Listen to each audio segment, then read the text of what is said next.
Good evening, everyone, and welcome to the Charlton Select Board meeting. I'll call the meeting to order. It's 6:30. Today is July 8th, 2025. We're at the Town Hall in Meeting Room 1. Just to note that this meeting is being recorded and broadcast live by Charlton Cable Access TV on Spectrum TV Channel 191, and recording is available on the YouTube channel for Charlton TV. Any member of the public who wishes to record a meeting must first notify the chair. That being said, let's rise for the Pledge of Allegiance, please. I pledge allegiance to the flag of the United States of America and to the republic for which it stands, one nation, under God, indivisible, with liberty and justice for all. Thank you. Next on the agenda would be announcements. Basha? There are several openings on committees appointed by the Select Board. If interested, please fill out a talent bank form and email it to Mary at mary.devlin@townofcharlton.net, or just drop it off at the Select Board's office. The openings that we have are Activities Council, 2 members, Conservation Commission, 2 alternate members, Council on Aging, 2 members are needed, Cultural Council, 2 members are needed, Historical Commission, Historic District Commission, 2 members needed, WRTA Advisory Board, we need 1 member and 1 alternate member for that. Zoning Board of Appeals, 2 alternate members. Real estate and property tax bills, first and second quarter, will be mailed by July 1st. Payments are due by August 4th and November 3rd. You can pay at the collector's office during normal business hours, online through UniPay, or places in a drop box located in the front of the town hall by the handicapped access. All I got. Thank you very much.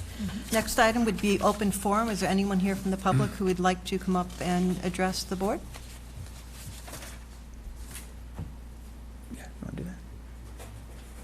Just real quick, Dave Forty is here from the recent appointment for the sergeant, for the position that was created when we created the sergeant, an officer position, so he's one of the new officers that was hired.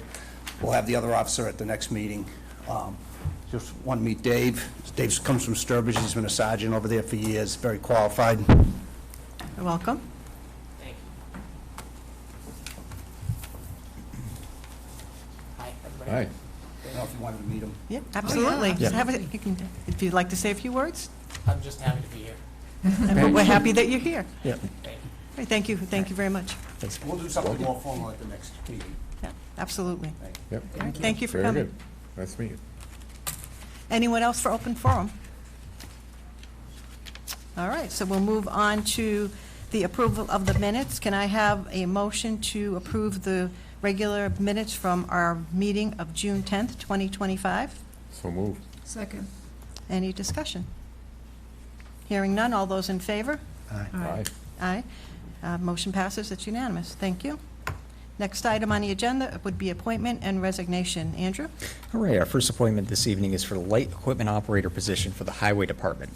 11 applications were received for the light equipment operator position. Interviews were offered to 3 and conducted by Lynn Dyer, Nick Peel, and Mark Oliver. They are recommending the appointment of Shane Gatsky with a starting date of July 21st, 2025. The appointment is pending reference check, Corey background, and driver record check, obtaining a pre-employment physical and drug screen. I'd recommend the board make the appointment. All right, do we have a motion? I would recommend the board to make an appointment. Shane. Is there a second? Second now. All right, we have a motion and a second. Any discussion? Note that Nick and Shane are both here this evening. Welcome. Welcome. Any further, any discussion? None? All right, all those in favor? Aye. Aye. Aye. Motion passes, it's unanimous. Thank you. Thank you. Yeah. All right, Welcome. Andrew? Yeah, welcome. Yeah. All right, Next. our next appointment is for Special Police Officer Keith Cloutier. Attaches a request from Human Resource Director Lynn Dyer asking the board to appoint Keith Cloutier as a Special Police Officer. I recommend the board make the appointment as requested with a term expiration date of June 30th, 2026. So move, I recommend the board make the appointment as requested with a term expiration date of June 30th, 2026. We have a motion, do we have a second?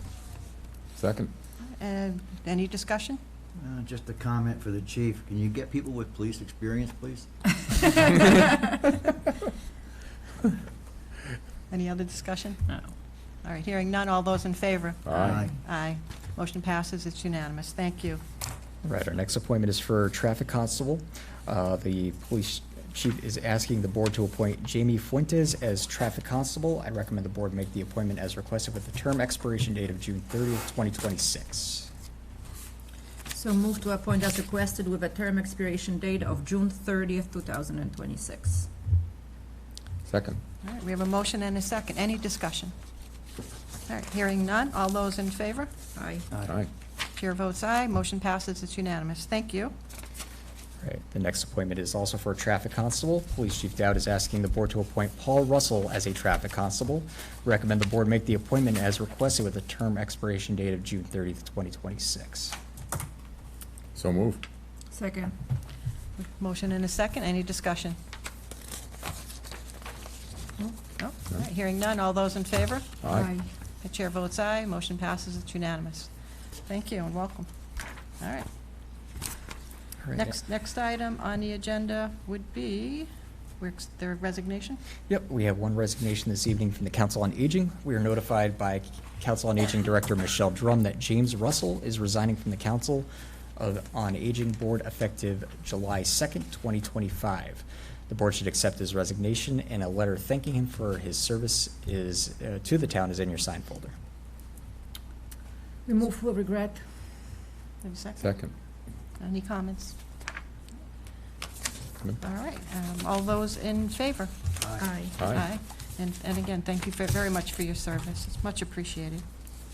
And we're moving down, we're a little early, but can we go to the scheduled appointments, or do we need to? Yeah, we got everybody here. All right. So the next item on the agenda would be, you want to announce? Yep. So this is for the ADA self-evaluation and transition plan update. So in November of 2025, the town of Charlton was awarded a grant in the amount of $43,470 to design and update the Charlton ADA self-evaluation and transition plan. The ADA transition plan was last updated in 2007. Jim Mazik of Jim Mazik Consulting Services, Mike Kennedy from the Center for Living and Working, and Connor Robichaud from CMRPC have been working on this update. They're here to provide a presentation of the ADA self-evaluation and transition plan to the board, which include areas of noncompliance found and the transition plan to bring those areas into compliance. So, gentlemen, thank you for joining us this evening. Yeah, welcome, thank you. Beautiful. Thank you so much. I'm Connor Robichaud from the Central Mass Regional Planning Commission. As Andrew said, we were successful with a grant from the Mass Office of Disability last year to fund this work.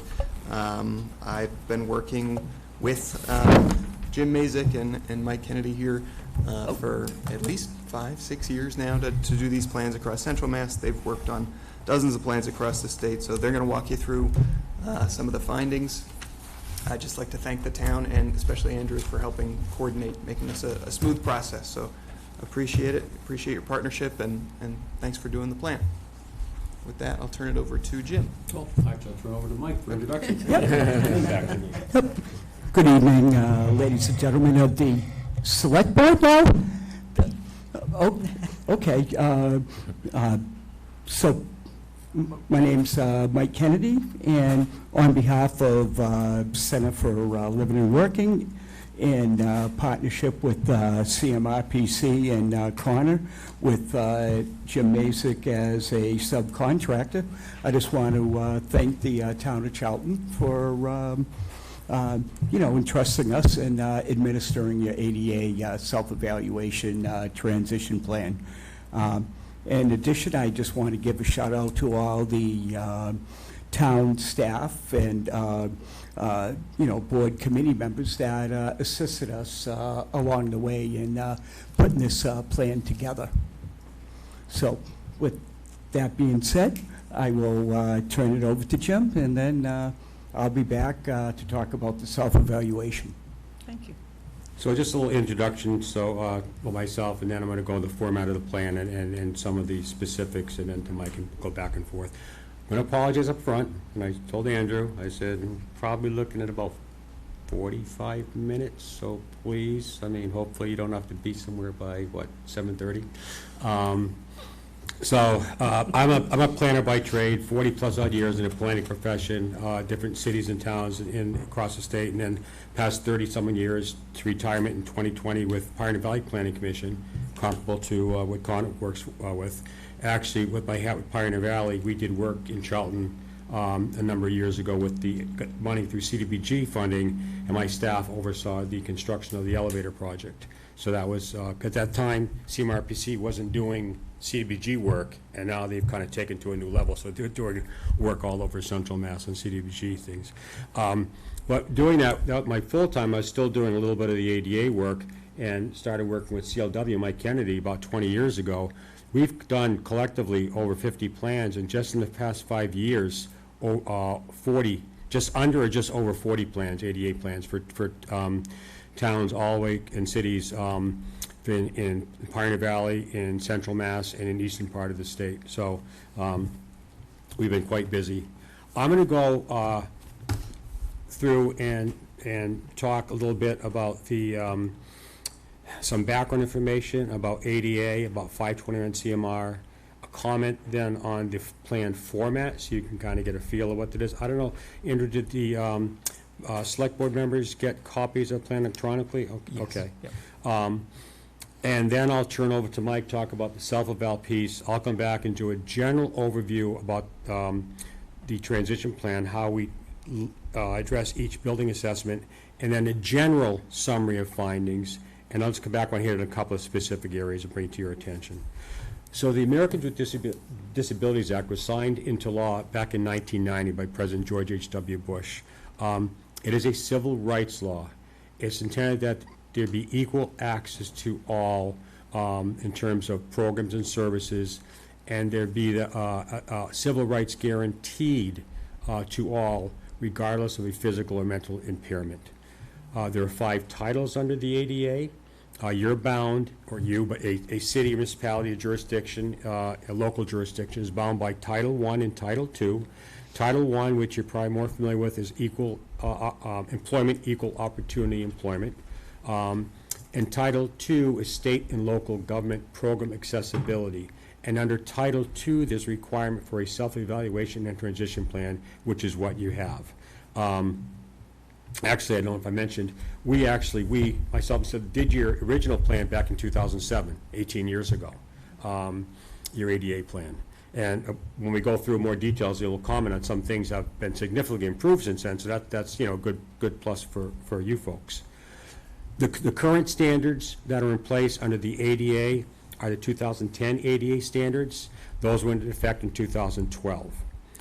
Massachusetts also is Curtis still your active building commissioner? Okay, so Curtis would be enforcing 521 CMR. That's a specialized section of the state building code which deals with accessibility compliance.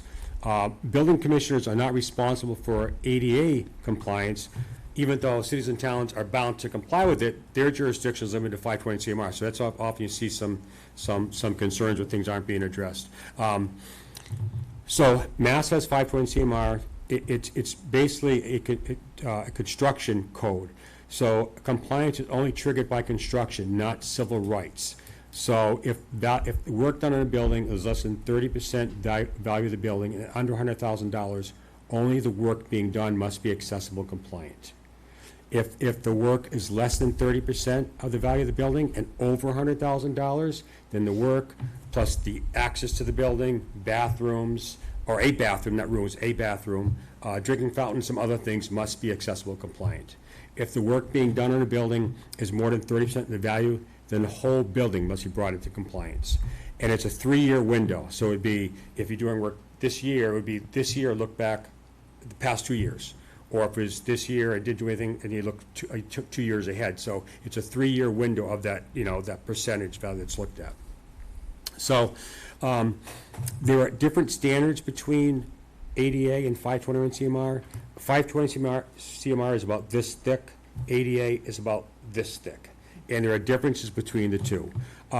We look at the higher standard of the two. So when I go into more detail about how the plan is formatted, you'll see, how we do that. I'll give you 2 examples. Under the ADA, reach range is 48 for straight reach.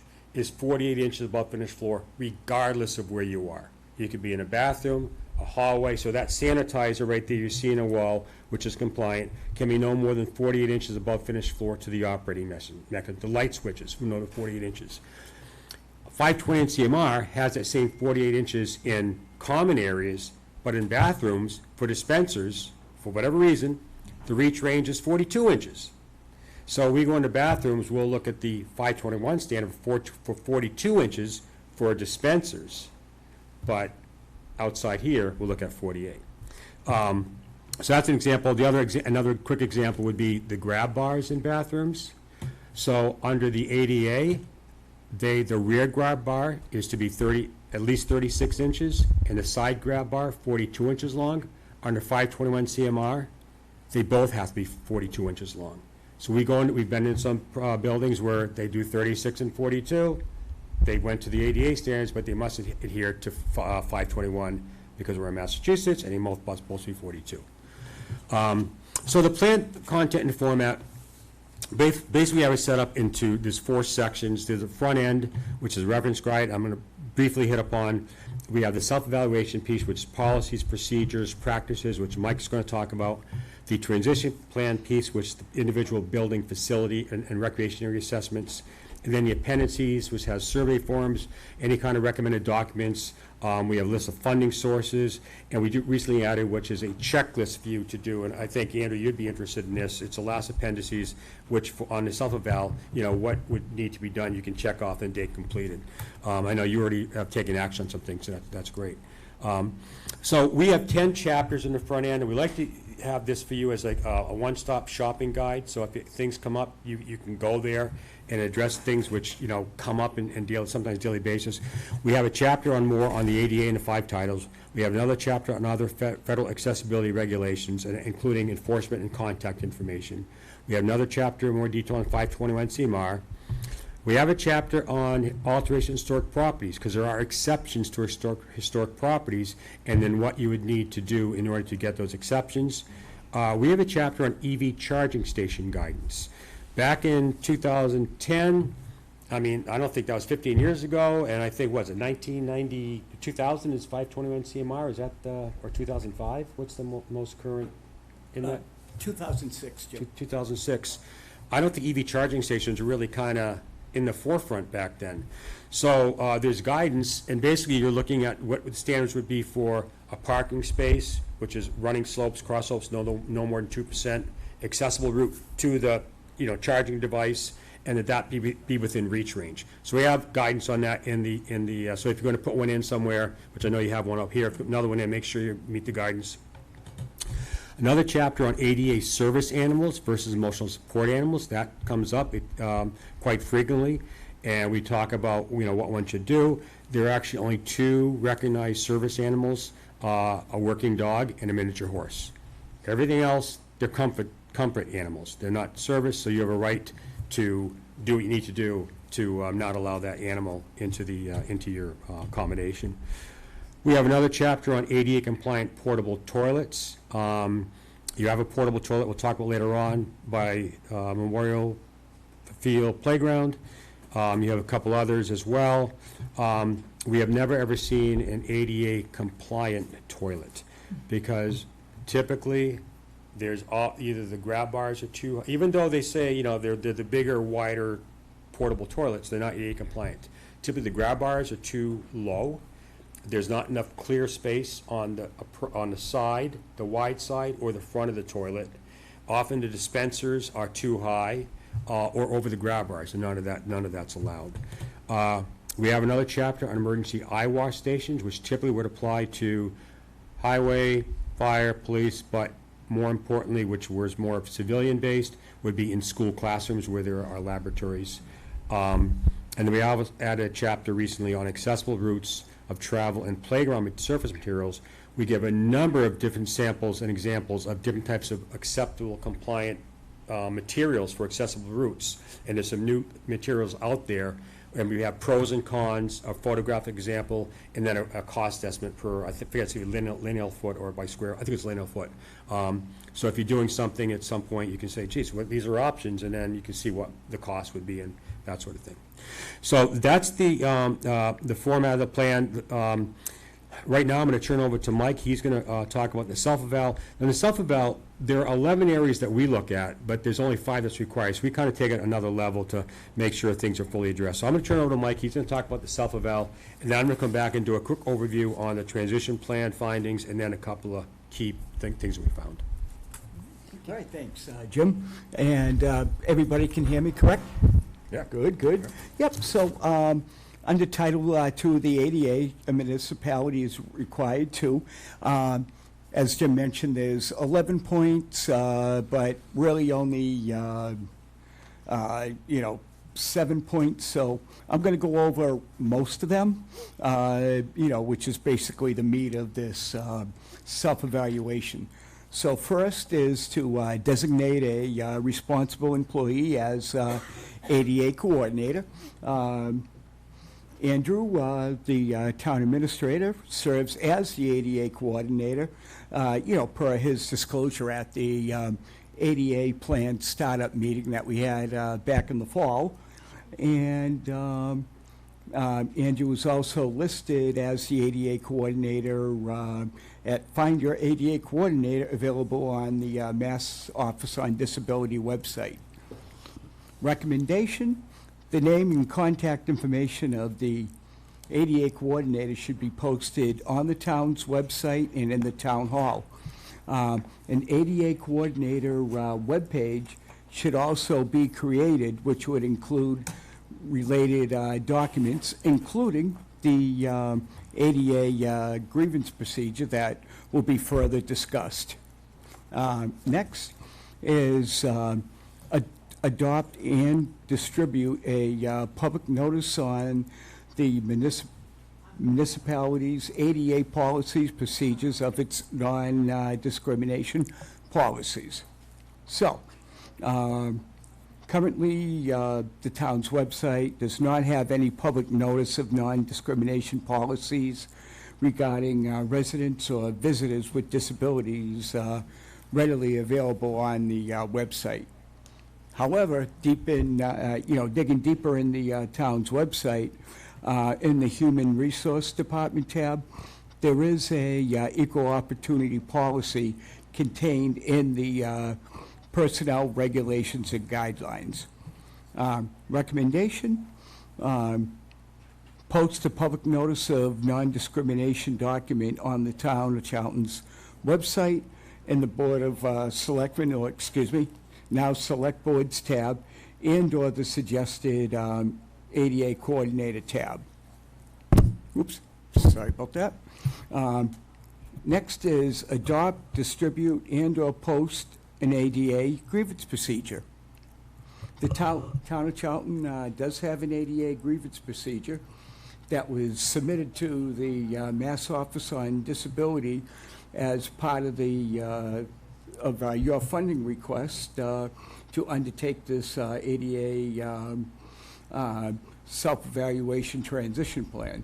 However, this grievance procedure is not immediately available on the town's website or posted in the town hall.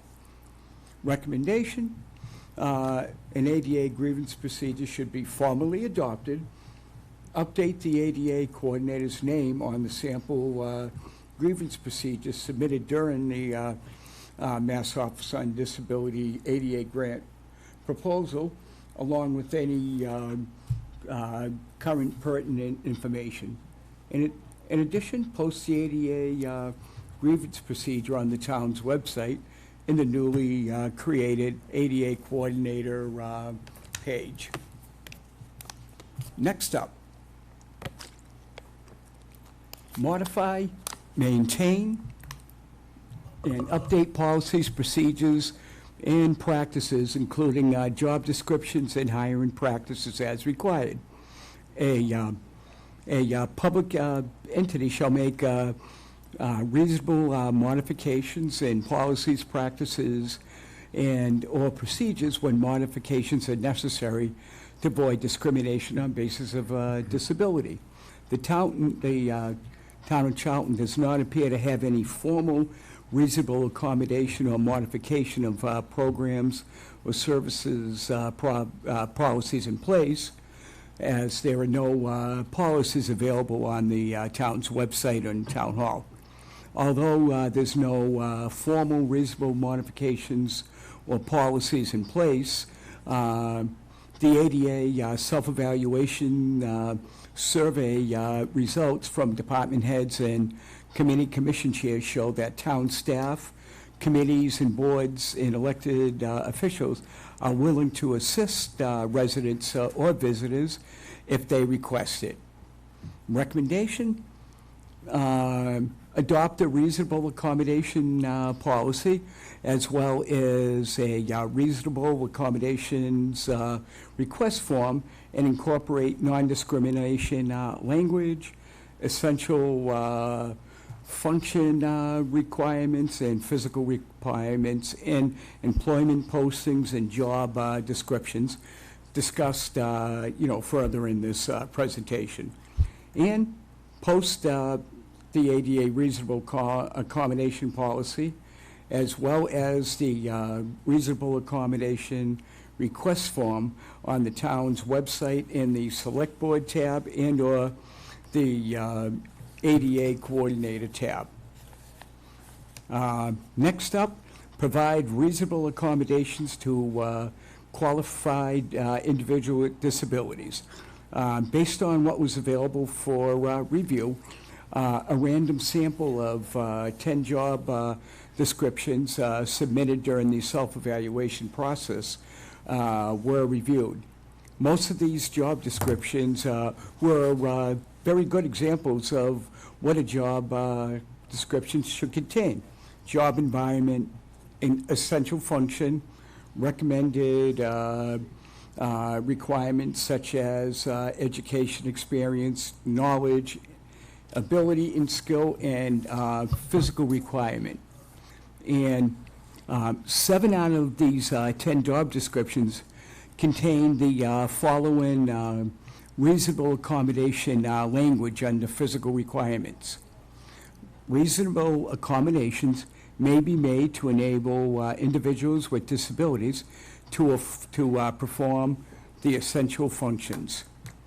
Only the conservation director, local inspector, and heavy equipment operator lack this language anywhere in the job description. With the exception of the executive assistant to the fire chief, the physical requirements are consistent with the job. The physical requirements in this position require a person to walk, stand, and sit. Seeing that this is basically an in-office job, this language can be construed as discriminatory as for someone with a physical disability. A sample reasonable accommodation policy in request form for adoption by the Select Board is provided in Appendix D and E. And just, I just want to thank all the, folks that filled out that self-evaluation survey form and provided us with the sample job descriptions. Very helpful. Next on the agenda is maintain and upkeep accessibility features. Municipality must maintain inoperable working conditions, those features that are necessary to provide access to services, programs, and activities. During Jim and I's facility assessment, a number of observations were made in direct violation of Title II. Items such as items placed in front of dispensers, operational buttons or defibrillators, restricting access or reducing clear width, interior interior and exterior doors with excessive operating force and closing speed. By the way, Town of Charlton's not alone here. We hardly ever find compliant,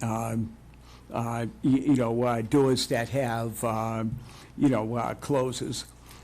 Missing elements such as tactile designated signage, missing protective equipment or insulation on sink plumbing, bathroom doors that don't fully self-close, debris such as sand and leaves accumulated at the base of curb ramps, gaps and changes in levels over a quarter inch in accessible routes, and interior accessible routes that are less than 36 inches due to placement of furniture. So recommendation, these facilities should be inspected regularly to ensure compliance with program accessibilities. Provide auxiliary aids and services to ensure effective communications to those with disabilities. Overall, you did pretty well here. Based on viewing the available policies and materials, it's not clear to what degree the town complies with this provision, because it doesn't appear that information of this type is, part of the regular meeting notices and postings, and who to contact to arrange for providing such accommodations. The towns should ensure that accessibility and accommodation language appear in all meeting notices, including contact information in the advanced time frame required to arrange the disability-related accommodation requests. Currently, it doesn't appear that the town has auxiliary aids such as, TTYs or any other devices that enable communication for people who are deaf, as there's no mention of that in the town's website. However, according to your town clerk, annual town meetings take place at the Charlton Middle School, and stated that assistive listening devices were recently added there. Jeff Sorrell, I hope I'm pronouncing his name right, IT director, confirmed that there is a section that is blocked off where town meeting attendees can plug their headset into the soundboard to better be able to hear what is being said at the meeting. Again, that's kudos to the town of Charlton, because most towns do not, have that feature. And another, kudos, your website is actually screen reader friendly for, people with visual impairments that rely on JAWS, which stands for Jobs Access with Speech, screen reading software. And currently, Charlton uses government websites by Civic Plus. So again, kudos to you. So recommendation here, consideration should be given to printing or ordering some documents, reports, newsletters, minutes in alternative formats such as large print, braille, audio recordings, or documents stored electronically in accessible formats. Again, these kind of things are screen reader friendly. And It's also recommended that the town of Charlton add the following to all meeting agendas. If you need auxiliary aids and services for effective communications, such as a sign language interpreter, an assistive listening device, or print material in digital format, or a reasonable modification in programs, contact the ADA coordinator as soon as possible, preferably at least 14 days or earlier before the activity or event. In addition, this is not written down, but currently the town of Charlton does not have a ADA Commission on Disability as established under Chapter 4, Mass General Law, Chapter 40, Section 8J, and a Commission on Disability, would comprise of, mostly people that have some kind of disability. It can be any kind of disability.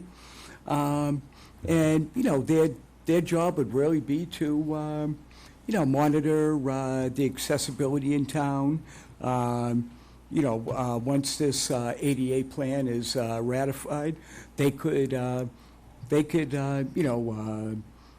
study it and see how, the town is doing in carrying, out our recommendations put forth in the plan. That concludes my presentation. Thank you so much for your patience. And listening to this, I know the material is really dry, so thank you for listening. And I will now give this back to Jim, and I'm sure you'll find Jim's presentation much more interesting. Yep. So the Commissioner on Disability. Yep, Commissioner on Disability. In addition to ADA coordinator. No, the Commission on Disability would actually be residents of Charlton that have some kind of disability or have a family member with a disability.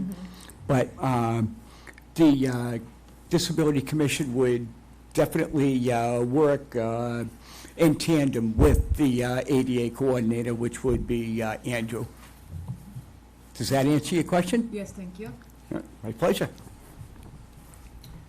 Okay, so moving on to the transition plan piece, which is the actual building facility assessment. So every facility, building, rec area, and actually the streets and sidewalks have their own section as well, have their own report, so they can be lifted out. So if you're, highway super only wants to look at the highway, he can pick out his building and look at that, or Adam, Andrew wants to look at the town hall. Actually, all your buildings are in here, but town hall and that. So the format of these, and we like to create these in a way that it's usable and that board members, such as yourself, can understand it and read it. And it's also usable for your facilities people, and I'll show as we go along.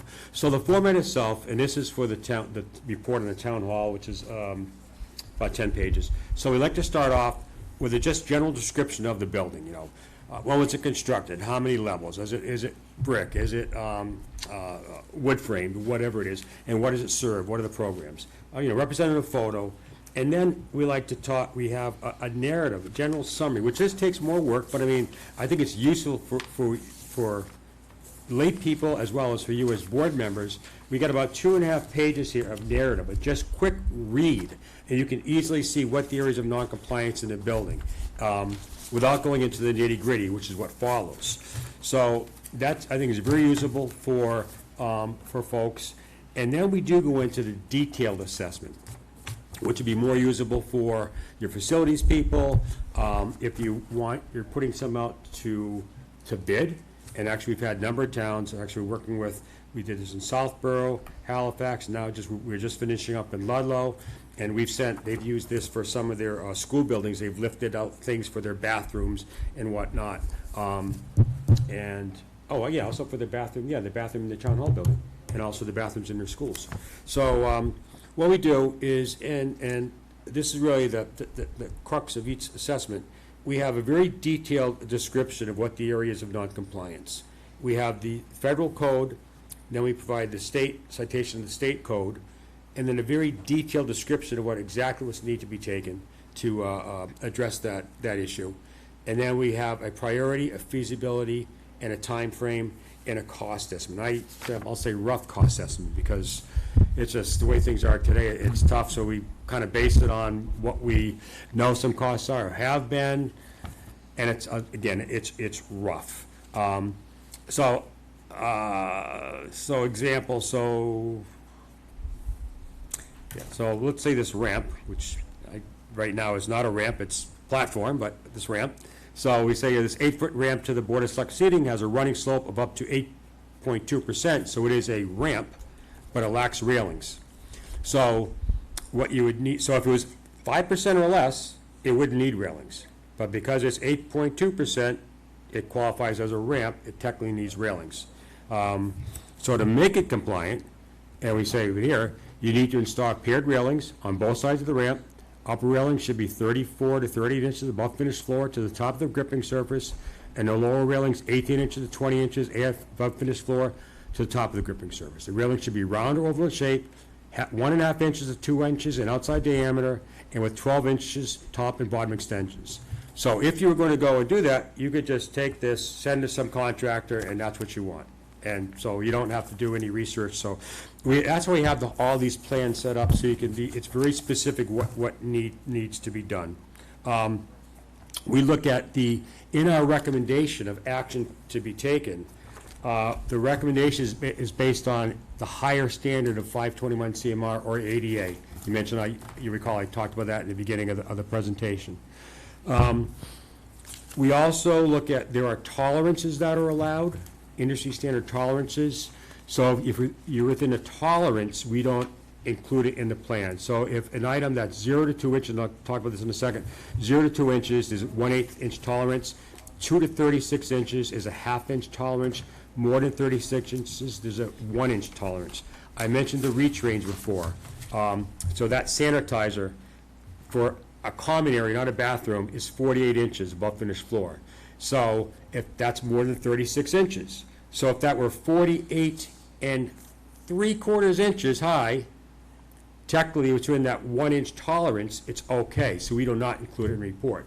However, if that were now 49 1/4 inches high, it's outside that 1 inch tolerance, it's gonna be in the report saying it's 1 1/4 inches too high. So that's how, we write the report that way. Tolerances do not apply to running slopes, I mentioned that. 8.3% maximum running slope for a ramp, 5.0% running slope for a accessible route of travel, a quote-unquote walkway. Level landing or parking spaces are considered level, which is no more than 2% in any direction. There's no tolerance on those. So if you're 8.4%, you're out of tolerance on a ramp. We have to write it up. Again, is it cost effective to replace a ramp? No, we would recommend get a variance, but technically we write it as that. Toilet seats, adults, are 17 inches to 19 inches high. That 17 and 19, that's your tolerance. So if it's 19 1/4 inches, we have to write it up as being non-compliant. Grab bars for adults are 33 to 36 inches above finished floor to the top of gripping surface. So that's your tolerance. So if it's 36 1/4, we have to write it up. Again, does it make sense to do it? We're not telling you, we just got to write it up. And then, and no one's probably going to file a grievance for a 1/4 inch on a grab bar, but we have to write it up. And the same thing with ramp and stair railings is 34 inches high to 38 inches high. So if you're too low or too high, we write it up because the tolerance is that 4 inch tolerance. So we do look at reasonable accommodations in areas for highway, police, fire, in areas which are not usually open to the public, because typically, because ADA does govern public, employee workspaces, 521 CMR does not, but typically, your fire, police, highway must meet certain physical conditions to perform the essential functions of their job. So unless those areas unless their job description changed, or unless those areas are open to the public, such as a locker room for the highway or a bathroom just for the highway, then we typically recommend that no action taken unless as a result of reasonable accommodation requests or unless the use of those areas are changed, open to the public. And that's all detailed in the report, so you'll see that. So I'm going to quickly just go through fast things common that we found throughout. So, parking, in some places there was no designated accessible parking, or the signage was too low, at least 60 inches to the bottom, or too high, more than 96 inches to the top, or the running slopes were more than 2% cross or running, or they were not van accessible. Some places, buildings, there were outside drop boxes, or their internal lobby phones, which were too high. Mike had mentioned the routes of travel where there was a greater than a 1/4 inch unbeveled change in level surface, or more than a 1/2 inch beveled change in level surface, because that is a tripping hazard, and also obstruction for a wheelchair or walkers and other types of. Mike also talked about the operating forces already. So again, a lot of the doors we found there were excessive operating forces. It's 5 pounds for interior door, 15 pounds for exterior door, and they must take at least 6 seconds to close. We find this in brand new buildings. Just something, it's just check once a year, check and adjust the closers and the hinges. In some cases, the stair railings were not round and oval in shape, and they lacked top and bottom extensions, 12 inches at the top. And the slope distance of 1 tread, and then 12 inches parallel to the ground at the bottom. Again, ramp and stair railings were at the incorrect height. Some facilities had non-compliant knob-style door hardware. Again, we mentioned some areas, the reach ranges. There were some defibrillators, light switches, code hooks, drop boxes, which were higher than 48 inches. Under the ADA, they have a provision on doors with glass pane. So you have a door with a glass pane right there. That's at the correct height. They can be no more than 43 inches high. So if I'm in a wheelchair, I need to be able to see through that glass pane if someone's coming through that door, just as well as someone who is standing. If it's higher than 43 inches, then it's non-compliance. In some cases, the drinking fountains were not both high and low. A low drinking fountain for a wheelchair user, a higher fountain for a non-wheelchair user. Higher fountain is required at a certain height for people with back issues as well. They must be able to, bending down and stooping is problematic. Protruding objects, and I'm not seeing anything in here off the top of my head. A protruding object is anything that goes more than 4 inches into the accessible route of travel at a height of 27 inches to 80 inches above finished floor. So typically you might, and I think there is in the hallway, a defibrillator that might be that and it projects too much. So if I'm sight impaired, I'm not going to pick that up with my cane detection, and I'm going to walk into that and either cause a arm, eye, face injury, possibly. Some tables, and I think there were some in this building, that didn't have the proper knee height of 27 inches. Some service counters, but I think you've corrected most of those now, were in excess of 36 inches, and some of the doorway thresholds were too high. Quickly, bathrooms. Again, some of the code hooks were too high, dispensers were too high.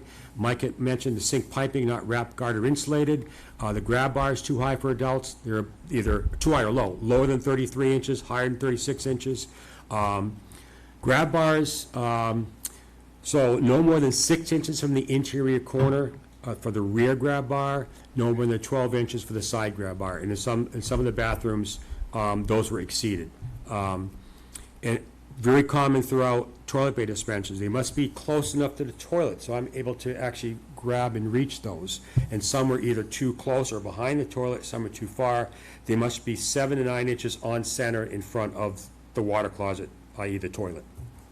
There are some bathrooms that also inadequate clearances on the side, near side, 18 inches on center, 42 inches on the approach side so I can get a transfer of my wheelchair, and 42 inches in front for maneuverability.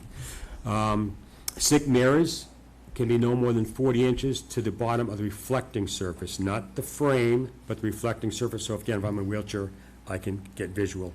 Some cases there were urinals that were too high, more than 17 inches, and very common with accessible bathroom stalls, stall doors would often open in, they must open out. They must fully self-close, and they must have pull devices on both sides of the door. So especially if you don't have a door that self-closes and no interior pull device, I've got to kind of, if I'm in a wheelchair, reach down and try to grab the bottom of the door to pull it, because there's no pull device that I can shut the door with. We're getting there, almost. Give me 5 minutes. Recreation areas, so again, there is a lack of accessible routes of travel fully to and around and within facilities. There are a lack of level areas for wheelchair, bleacher seating, and benches. Picnic tables lacked knee depth of 19 inches and knee height of 27 inches. An ADA-only requirement is that chain link gates must be smooth at the base from the ground level up to a height of 10 inches on the push side of the gate. Presumably, that's for if I'm a wheelchair user, and I'm using that to push the gate. I don't want myself caught on that, anything on that gate, so it must be smooth. Sidewalks and curb ramps, and then, okay, portable accessible toilets, again, mentioned, basically non-compliant, even the ones which were accessible. And then there's 2 broadcast booths, and there's more detail in the report on this, on your 2 fields, and those are stairs only, not accessible. But we have options on that, which, and you can read in more detail, not saying need to be brought in compliance per se. You have different options on how to address that and how they're used. Sidewalks and curb ramps, we focused on Main Street, portion of it, and Masonic Home Road. One thing, so we did the report back in 2007, dramatic change, I mean, exceptional. The new areas of concrete, I mean, great. I mean, it was, we found so many issues the last time we did this, so there were a couple issues, mainly on the areas where you're transitioning to the asphalt and not the concrete areas.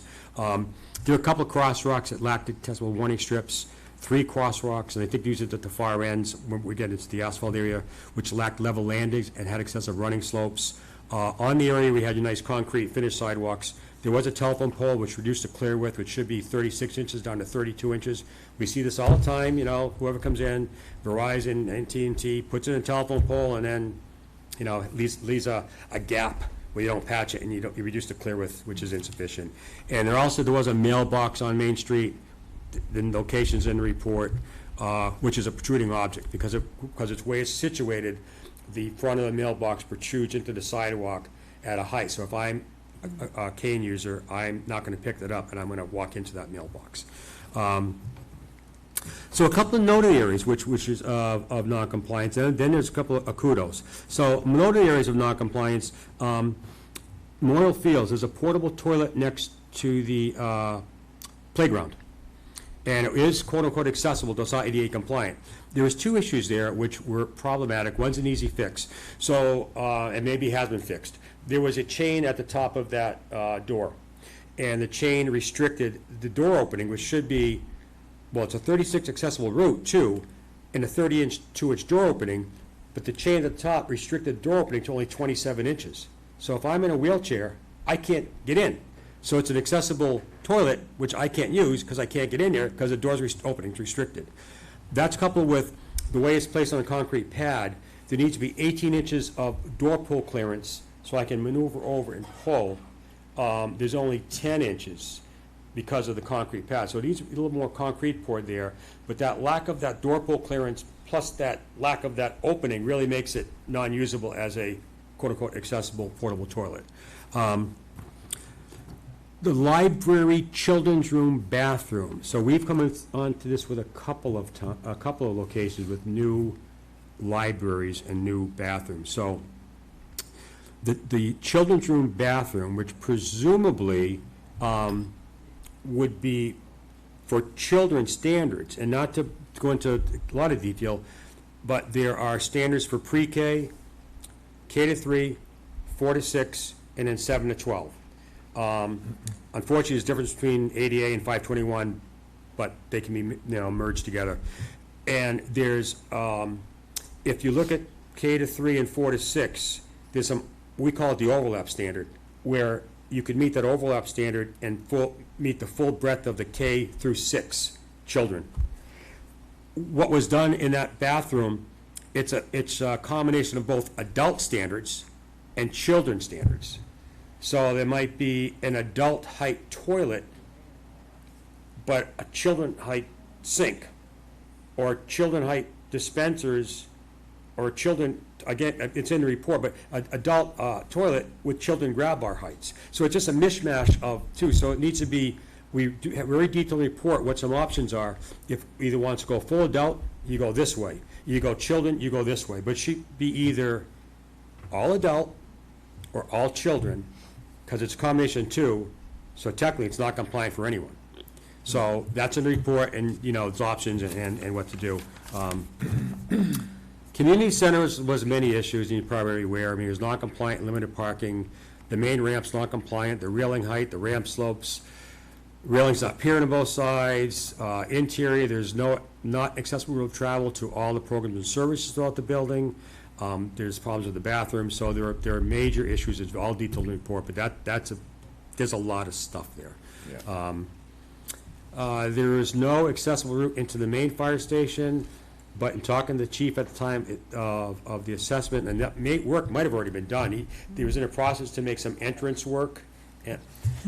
No? The bid chief's closes in on the the back. 23rd, and then the work should be starting. Okay, so he's already got what he needs, and if you do, you have our email, so, like we said, feel free to email us during, after, take photos, so we can, you know.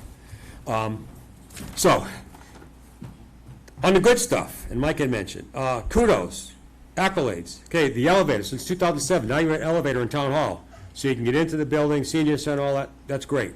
Highway garage, I think highway garage, if we were to give out awards, you would get the award for the building we went into, which had the minimal number of issues, and very minimal. I mean, they were just, again, door closers, we mentioned the closing speed and operating force, that's standard. So, yeah, some doors were a little tough to open and close too fast, you adjust the hinges, no big deal. Right when you came in the entrance, there was a little bit of the asphalt had sloughed a little bit, depressed a little bit, so a little asphalt patch, just to, because it made a little abrupt change. Nothing, that's $50 worth of patch, and or not even $25 worth of patch. And then there are 4 doors that needed tactile signage, didn't have, that was it. So it's like $200 worth of work that was, you know, which is nothing. I mean, I think that's, we never been in a building had like virtually nothing that had to be done, or almost nothing. So that's kudos. Building everything side was excellent, right on. Sidewalks and curb ramps, like we just mentioned, that, you know, all work done on Main Street with the ramps and the concrete, great. And then Maynard Field, to bring up Maynard Field, we were out years ago. The parking was, you know, this big stone and rocks, nice, beautiful parking space, level, nice accessible route to the bleachers. There's some other issues that you know, should be addressed, you know, little minor things later on further in the site. But parking, accessible route to the bleachers, and that new setup, light years from what it was, you know, years ago. So that's it. Any questions? I'll open it up to the board. First, just thank you. That was a very thorough presentation. It's quite apparent you've done this for a while. So thank you very much. Any questions, Steve, Raja? No, but we do have copies of those documents, right? Yes, you know, I think if there are any comments, or I don't recall in the contract you have with the town, there's so many hard copies. You kind of wait for a little bit if there are any comments that the board members have, if Andrew have, and we can make those adjustment changes, and then we'll update the electronic copy, and then Connor will get the printed copies to you. Do you need the board to take an official action on ratifying the plan tonight? You know, towns do it different ways. I mean, some towns take formal action to vote. Some towns will post it on their website for comment for another few, you know, a couple of weeks. And then if and the department heads and sees any comment that way, and then any kind of comments and then ratify it. So it's up and accept it. It's your call how you want to do it. That's probably the proper way. And then we always recommend that you always have electronic copy on your website, and you always have a copy, obviously, you know, in your office and with the town clerk's office. So, With wishes of the board, you want to post it and? Yeah, posting is not a bad idea. I don't know if we need to ratify it tonight. It's an ad, No, yeah. you know, A little premature, right? Yeah. All right, then that's what we shall do. Researchers posted and then put it on the agenda. Yeah, we will put it on a future agenda. And the other comment we always make, and you know, just mentioned the chief, because we have towns we worked 5-6 years ago, and their facilities people still, you know, give us a call or send an email. So if there's anything, Andrew, that comes up, don't hesitate. You know, can't guarantee we can come out, but you know, if you take a a photo, or, you know, a picture on your phone or whatever, and send us what it is or what the question is, we're always available on the phone or by email to get back to you and something. We've done a lot, we had a couple in Halifax, it's a 2-hour ride, at least for me, and probably an hour and a half for you, and, you know, it's just to get through this, and the facilities guy would be calling us, would take a photo, send a picture, get dimensions, and then we'll, you know, get back to you, so we're always able, 5 years from now, whatever, to do that. And last thing, this puts you in a really good position for grant applications moving forward. There's going to be another round from the Mass Office of Disability. There should be for capital projects next year. Those are up to $250,000. Happy to help with a grant application when the time comes. Excellent, excellent. All right, any other questions, David? And you all good? No? Hearing none. Again, thank you on behalf of the board, and we appreciate the presentation and the recommendations. Thank you. Good evening. Thanks for having us. Yeah. I know, right? All right, moving on down on the agenda, next item would be, where are we, the Buffinville Lake Project. Andrew? Yeah, so we were granted a license from the Department of Army for the installation, maintenance, repair, and removal of an antenna located on the chimney at Buffinville Lake Ranger Station and radio receiver located in the Ranger Station at Buffinville Lake Project, which had expired on March 31st, 2025. The board is asked to approve and sign a supplemental agreement, which is effective the date of the expiration of the last agreement through March 31st, 2030. And I recommend the board would approve and sign that agreement. Do I have a motion? I move to approve as written. Second. Any discussion? Hearing none. All those in favor? Aye. Aye. Passes. It's unanimous. Thank you. Andrew, you want to handle the next one, too? All right, just in time. All right, so Chief Dowd has requested that the board consider approving a request to add an additional patrol officer to the ranks within the approved FY26 budget. The requested proposed funding plan have been reviewed and endorsed by the Finance Committee. Attaches information provided to the Finance Committee relative to this request. Chief Dowd is before you this evening to provide information on it. Well, welcome, Chief Dowd. Thank you. So one of our biggest problems that we have typically is when I train people, or when somebody's out of work for whatever reason, oftentimes it indicates that I have to pay overtime. So having an extra body kind of fills some of those voids that were created. We recently did some interviews. We had some quality people that applied. We just didn't, there's only so many positions. We started looking around at things we could do, possibly to consider bringing on a new person. Met with Ashley, Andrew, Finance Committee, just trying to see if it was feasible to do it. We had some savings that we were able to apply some of the funds for capital items that we were looking for next year. We did it a little early, and I have some money possibly coming in from asset forfeiture, money coming in which will help me offset some costs in the future. I don't think this is, I'm not looking for any money. I'm doing it within my existing budget, and I brought the bean counter here who could better explain what I'm attempting to do. So you gave them my little memo from FinCom, so I put this memo together for FinCom last time. So basically, when you look at his budget and the money that we saved between union negotiations and money that he now was able to work within his FY25 budget, he was able to do some capital items that he would have waited till the fall to do, that we would have used free cash to do. So between that savings plus the savings from contract negotiations, he has it in his budget where he could hire somebody. The only thing that we may possibly have to worry about, which I don't think will be an issue, is the insurance, but I think we'll be fine. So that would be the only place, but he will have some savings that he was able to use by doing capital projects with his FY25 budget, that if I needed to, I could take some free cash in the fall, but I don't think we'll need to. I think he'll be totally fine to be able to add another body in. And then he could do things with that body that could possibly bring more revenue back to the town, so it would offset the cost. That is the hope. And you did mention you went before the Finance Yep. Committee and they approved, or they went along with Yep, this? full support. Any other comments, or was?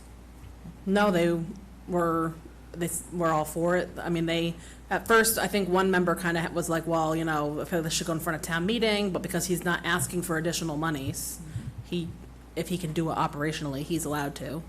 So, but then they all agreed, so. But you would be asking for that come fall? I don't think we'll need to, but The only thing that potentially I may need to ask for would be insurance. If that person picks up insurance, I may need to, but when I looked last, I think we'll be fine. And David, you look like you had a question, so did you want to ask? It's just a comment that I'm familiar with what they're talking about, and I think that you guys have done just an amazing job with budget management over there, and I'm on board 100%. And I would even motion to approve. Yeah. So I will say the chief he's usually really good with his budget, and every year he's always turning back stuff, which obviously gives us free cash. And usually, in like April, May, he usually comes in and says, hey, like I had these savings throughout the year, because he's very conservative, and he's able to do capital projects where he would normally have to come and ask for that in the fall as free cash, so it would use up some of that monies where he's able to do the project and still turn back money, so we get free cash, so it's kind of a win-win for the town, so. Yeah, I would second that. So we have a motion and a second. Any other discussion? Any other? No? Okay. Hearing none, all those in favor? Aye. And the chair votes aye, so it's unanimous, it passes. Thank you. Thank you. For being here tonight.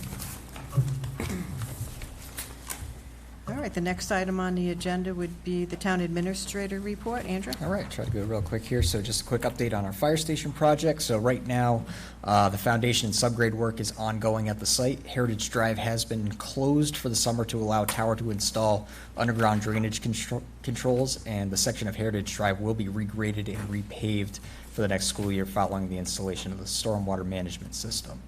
As far as the number 2 schoolhouse, the slate roof and structural repair work to the building have been completed. Crocker is in the process of completing exterior trim work on the building under the Phase 1 repairs.